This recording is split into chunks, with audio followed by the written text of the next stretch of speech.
kabar gembira. Malah dikira-kirakan bahasa ana basyirun lil mu'minin.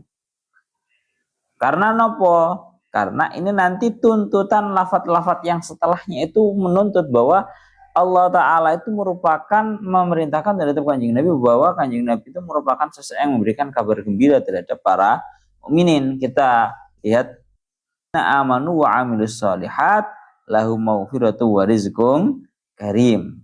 Maka surat Al-Hajj ayat 50, maka adapun orang-orang yang beriman dan beramal soleh, mereka ampunan Allah dan rizki pemberian yang mulia. Berarti kan ini merupakan sebuah kabar gembira untuk para mukminin. Sebutan di dalam ayat yang 49 hanya sekedar nadhirum mubin, itu secara tidak langsung sebenarnya sudah memberikan kandungan makna basyiril mukminin. Menunjukkan terhadap makna basyirun lil mukminin. Tengah iki ngoten. Ya Allah ya Rabbi ya Karim. Kenapa aku ayyanasu innama ana lakum nadhirum mubin. Ngriki dingendikaaken ya Allah, kenapa kok masih ada bahasa mubin, mubinul indar, bahwa kanjeng Nabi itu menakut-nakuti terhadap para orang-orang kafir, para orang kafirnya kota Mekah. Dan ini pun bolak-balik kalian ditelangakan kalian Syekh Mutawalli Asy'arawi, menakut-nakuti itu bukan sebuah kekejaman. Nah, menakut-nakuti itu bukanlah sebuah kekejaman. Akan tetapi yang namanya menakut-nakuti itu adalah bentuk rasa kasih sayang. Ibarat aku, ngono ya, sayang tenanan nang sonep nang Gilang. Iki mesti wis makasih wis wonta-wanti sebelum hal itu terjadi. Makasih nang Gilang ambek nang sonep. Hati-hati yo, lek lewat dalan kono. Dalan kono iku dalane lunyu, akeh jeglongane. Lek sampean gak awas, gak teliti, banter-banteran bahaya. Ini namanya atau menakut-nakuti. Menakut-nakuti yang seperti yang saya contoh ini bukan berarti saya itu kejam. Akan tetapi ini bentuk kasih sayang terhadap orang yang sedang ditakut-takuti. Tadi sekarang sampai salah paham, ini yang seperti yang dilakukan oleh Asy'arawi seperti itu. Jadi oleh kanjeng Nabi menakut-nakuti terhadap para ahlu Makkah, itu tujuannya agar mereka itu cara bahasa kasarannya ngomong, kafir Mekah, semua itu hendaklah beriman. Karena nanti kalau tidak beriman bahaya, nanti masuk terhadap neraka.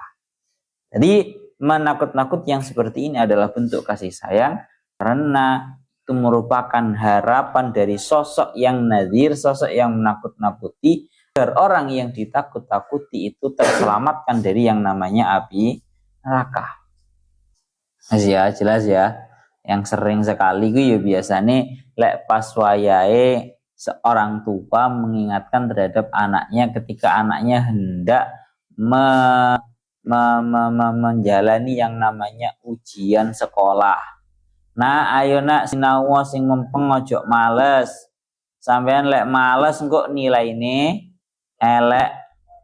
Ini kan namanya bentuk menakut-nakuti, tapi pada hakikatnya menakut-nakuti yang seperti adalah sebuah bentuk kasih sayang juga. Ngeri tinggi. Kenapa kok kemudian dilanjutkan nadhirun mubin? Sangat jelas. Karena tengah tinggi akan kalian Syekh Mutawalli Asy'arawi, karena kanjeng Nabi itu sudah niki makna mubin ay muhitun la yatluqu saghiratan wala kabiratan. Nanti catatannya itu konkret, valid, dan sama sekali tidak ada yang terlewatkan.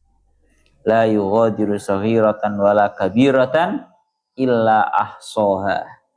Ma li hadzal kitabi la yughadiru saghiratan wala kabiratan illa ahsaha. Katanya orang-orang yang menerima terhadap buku catatan. Buku catatan apa ini kok sampai ini di dalam mencatat? La yughadiru saghiratan wala kabiratan, tidak luput di dalam mencatatkan dosa yang sangat sekecil apapun atau bahkan dosa yang sangat besar pun. Pun teng mriki ngoten. Pun untuk indarnya. Nah, yang mana ketika disebut itu bukan berarti maknanya cuma satu, bisa itu maknanya mengandung dua. Seperti yang di dalam ayat Al-Quran yang lain, itu kan akan sarobila taqikumul har, ya, beberapa pakaian yang menjaga kalian semua dari panas. Aywal baroda. Surat apa sih?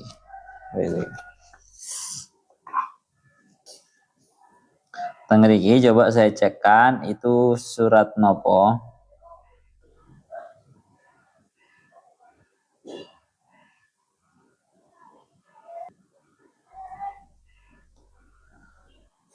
Nih lah.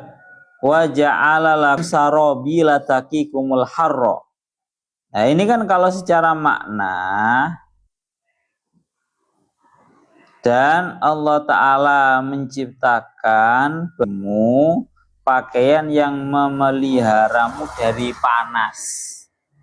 Pakaian yang memeliharamu dari panas. Yang disebutkan di dalam ayat ini pakaian yang melindungimu dari panas. Padahal sebenarnya yang namanya pakaian pun itu juga melindungi seseorang dari yang namanya dingin. Ini loh. Qauluhu taqikum al-harra aywal baroda. Maka sama dengan ayat ini, walaupun secara penyebutan itu cuma sekedar nadin saja, tapi secara makna itu juga Kanjeng Nabi basyirun. Kenapa kok dikira-kirakan makna basyirun lil mukminin dengan dalil ayat yang setelahnya? Jelas loh sore. Kita lanjutkan ke ayat yang falladzina amanu wa amilus solihati lahum maghfiratu wa rizqum karim. Adapun orang yang beriman dan beramal solih, maka bagi mereka amal ay minadz dzunub, yakni dari segala dosa, wa rizqum karim, dan juga pemberian rizki yang mulia, huwa al jannah, yaitu surga.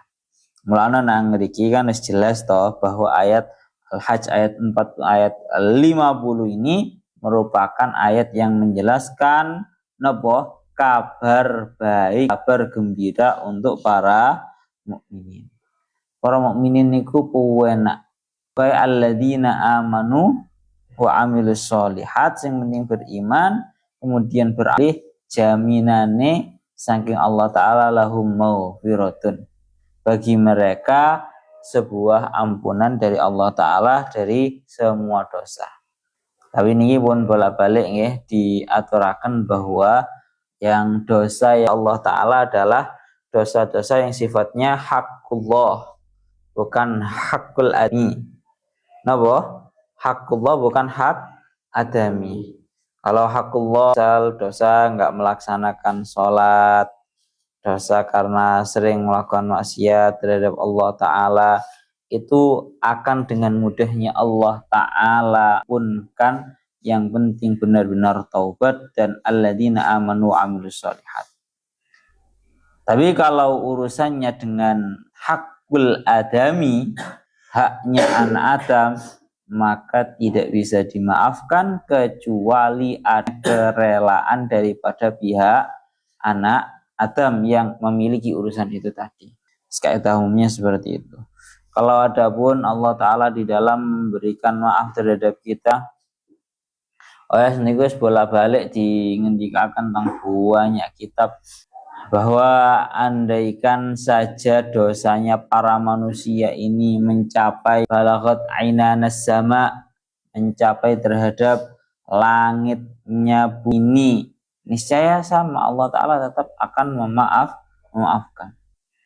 Seperti juga ada hadis yang di dalam hadisnya wiridan ba'da sholat itu loh Pak, barang siapa yang setelah sholat baca subhanallah, alhamdulillah, dan Allahu Akbar, kemudian la ilaha illallah, dan semuanya hingga doa, niscaya akan diampunkan oleh Allah Ta'ala walaupun dosanya itu walau kana misla zabadil bahri, walaunya seorang hamba tersebut itu bagaikan buih di lautan.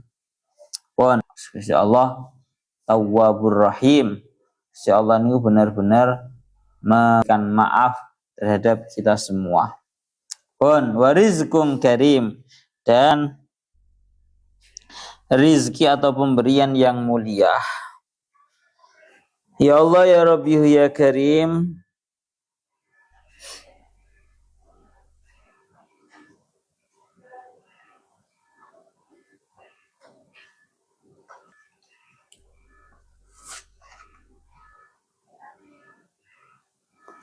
kalau lanjutakan malih tang ayat 51, walladzina sa'au fi ayatina mu'ajizina ulaika ashabul jahim.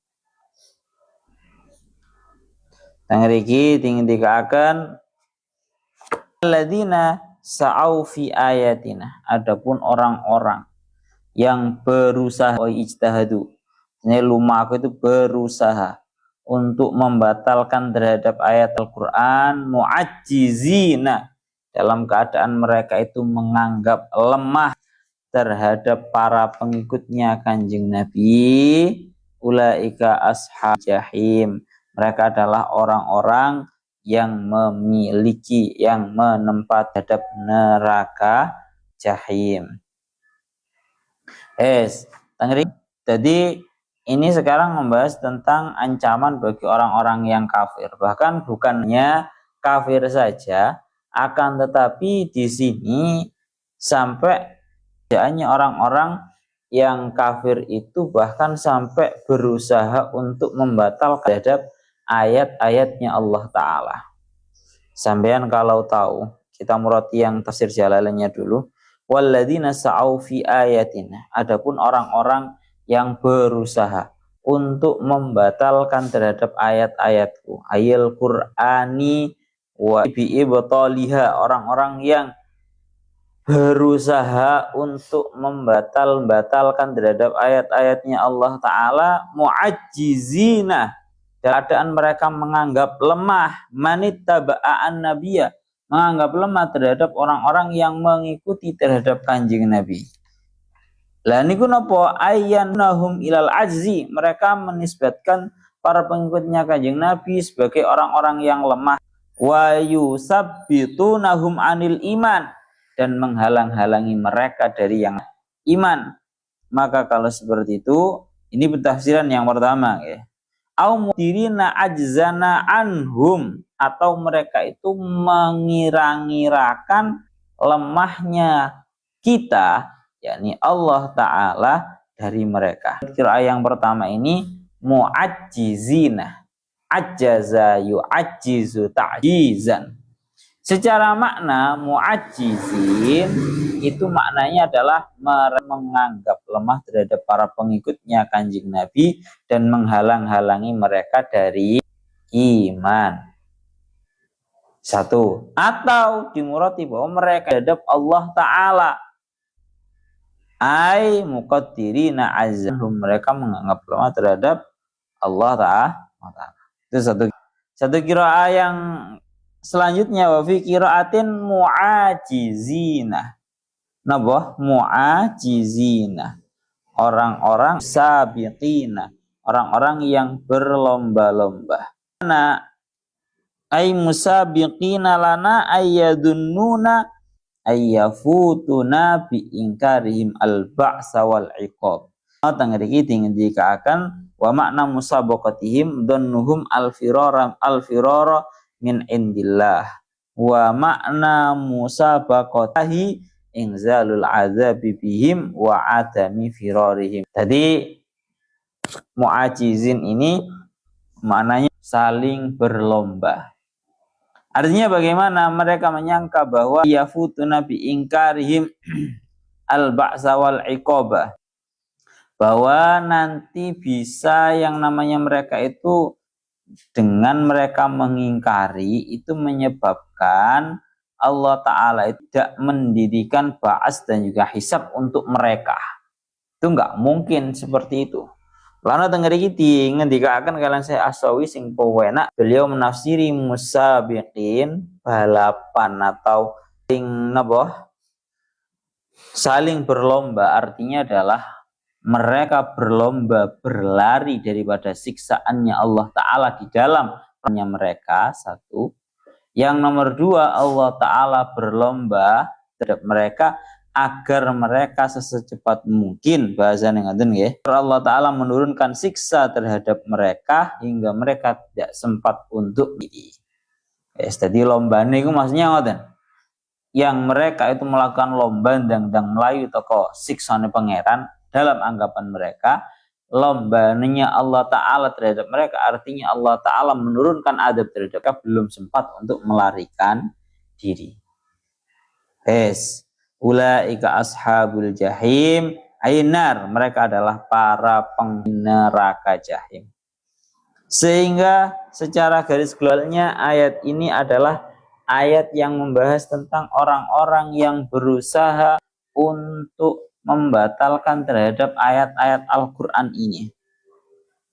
Membatalkan tengeriki seperti yang didawahkan bahwa ya Allah ya Rabbihu ya Karim, ini juga sama di dalam ayat-ayat yang lain, bahwa sebagian orang kafir itu tidak mencukupkan diri atas kekufurannya, akan tetapi juga mencegah orang lain untuk beriman, juga mencegah yang namanya orang lain untuk beriman. Cara bahasane walang tardo angkal yahud walan nasara hatta tattabi'a millatahum. Orang-orang Yahudi, orang-orang Nasrani tidak akan pernah ridho, tidak akan pernah rela terhadapmu sampai dirimu mengikuti terhadap agamanya mereka. Astelon. Jadi kristenisasi, bahasa sering ngomong nih. Kristenisasi ini merupakan sebuah hal yang terus mereka upayakan. Jadi mereka itu bukan hanya berhenti atas kekufuran mereka saja, tetapi mereka juga berusaha agar mereka kufur dan membuat seluruh para manusia juga kufur. Caranya bagaimana? Mereka mencegah para manusia dari iman. Kemudian yang nomor dua, mereka mencegah manusia untuk menghadiri terhadap Masjidil Haram. Kemudian mereka juga melakukan yang namanya playing victim, atau bahasa kasarannya ngomong seperti yang terjadi di Amerika, bahwa orang-orang Amerika Serikat itu otaknya sudah dicuci. Mereka memiliki pemahaman bahwa yang namanya Islam itu merupakan agama yang mengajarkan terorisme atau sebuah dan sikap teroris. Sebelum seseorang tahu terhadap yang namanya Islam, sudah diseseli pemahaman bahwa Islam itu kejam, Islam itu merupakan agamanya teroris. Maka sama inilah yang dikehendaki dengan walladzina sa'au fi ayatina. Orang-orang yang mencoba untuk membatalkan terhadap ayat-ayatnya Allah Ta'ala. Zaman sekarang sampean bisa lihat orang-orang yang mencoba untuk meragukan terhadap isi ayat Al-Quran. Jenenge sapa toh? Wong wedok liberal iki sing senengane menafsiri ayat Al-Qur'an sak karepe dhewe. Ya Allah, sapa ya? Lali aku. Karimah jenenge. Jadi nanti sampean lihat sendiri. Pokoknya ada seorang perempuan yang dia itu tanda kutipnya dia mengaku bahwa dulunya dia adalah seorang penghafal, ya, kemudian tapi sekarang dia itu penggaweane meragukan isi ayat Al-Quran, membuat ragu para manusia yang namanya terhadap ayat Al-Quran. Satu contoh mawon, bahwa dia itu mencoba memberikan pemahaman yang menyeleweng terhadap para manusia di dalam memahami Al-Quran. Dalam ceritanya Nabi Musa, ya, dengan Nabi Musa dan juga Nabi Khadir, bahwa Nabi membunuh terhadap seorang anak laki-laki. Dari situ menyalah-nyalahnya Al-Quran, Pak. Ini bagaimana ada pembunuhan kok tetap dibenarkan, tetap disuruh diam, ini bagaimana ceritanya? Wes, jadi pokoknya intinya siji ya, kalau ada orang yang mencoba untuk membuat ayat Al-Quran ini dimuroti, ditafsiri versi mereka yang seolah-olah tidak tepat dengan syariat, gak usah dipercaya mereka itu. Karena yang namanya ayat-ayat Al-Quran ini merupakan ayat-ayat yang relevan dalam segala waktu dan juga segala tempat. Salihun li kulli zamanin wa li kulli makanin. Bahwa Al-Quran ini akan terus relevan. Relevan itu bisa sesuai. Fi kulli zamanin wa fi kulli makanin. Dalam semua tempat. Rabbihu ya karim.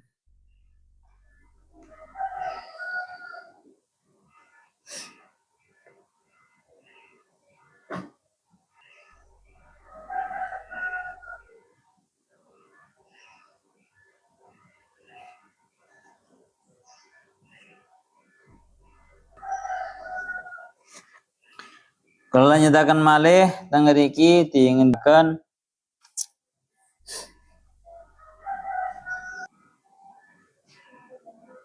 aku ingin maknanya itu tadi. Ya? Saya di masa itu mohon. Oh ya wes. Wa ma arsalna min qablika min rasuli wala nabiyyin illa idza tamanna alqa syaitanu fi umniyati ila huna wallahu a'lam bissawab.